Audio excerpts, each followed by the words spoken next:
tayo ditong mga kinatawan ay ibinoto lamang ng ilang libong Pilipino.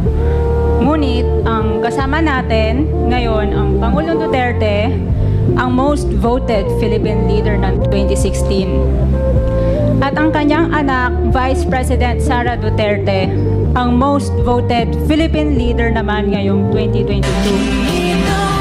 I would like to manifest na gusto ng sambayanang Pilipino ang pagdurog niya sa mga kriminal, durugista at NPA na terorista.